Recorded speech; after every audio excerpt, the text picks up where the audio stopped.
आदरणीय उपस्थित जन, गुरुजन और मेरे प्रिय साथियों, आज मैं आप सभी के सामने मानव जीवन के सबसे महान ग्रंथ श्रीमद् भगवद गीता के दिव्य उपदेशों पर अपने विचार प्रस्तुत करने जा रहा। यह उपदेश स्वयं श्री कृष्ण ने महाभारत के युद्ध क्षेत्र में अर्जुन को दिए थे। महाभारत के युद्ध के समय की स्थान था पवित्र कुरुक्षेत्र। जब अर्जुन अपने ही संबंधियों, गुरुजनों और मित्रों को सामने खड़ा देख विचलित हो गए, उनके हाथ से गांडीव धनुष छूट गया। वे मोह और दुख में डूब गए।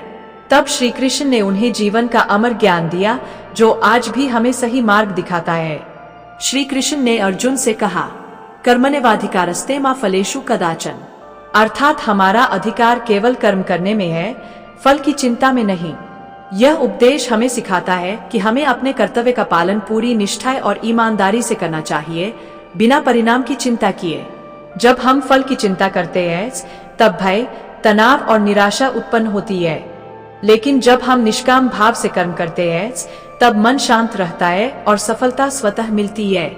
गीता में श्री कृष्ण ने आत्मा के अमर होने का भी ज्ञान दिया। उन्होंने कहा, नैनन छिन्दन्ति शस्त्राणि नैनन दहति पावकः, अर्थात आत्मा को न तो शस्त्र काट सकते हैं, न अग्नि जला सकती है। यह शरीर नश्वर है, पर आत्मा अमर है। इसलिए हमें मृत्यु या हानि से भयभीत नहीं होना चाहिए। जीवन और मृत्यु प्रकृति का नियम है। श्री कृष्ण ने हमें यह भी सिखाया कि जब जब धर्म की हानि होती है और अधर्म बढ़ता है, तब वे स्वयं अवतार लेते हैं। यदा यदा ही धर्मस्य ग्लानिर्भवति भारत। यह संदेश केवल उस समय के लिए नहीं था, बल्कि हर युग के लिए है। जब भी हमारे जीवन में अन्याय, असत्य या भ्रम उत्पन्न होता है, तब हमें धर्म और सत्य का साथ देना चाहिए। गीता का एक और महत्वपूर्ण संदेश है, मन को नियंत्रित करना। श्री कृष्ण कहते हैं कि मनुष्य का मन ही उसका मित्र भी है और शत्रु भी। यदि हम अपने मन को संयमित कर ले, तो जीवन में कोई भी लक्ष्य असंभव नहीं।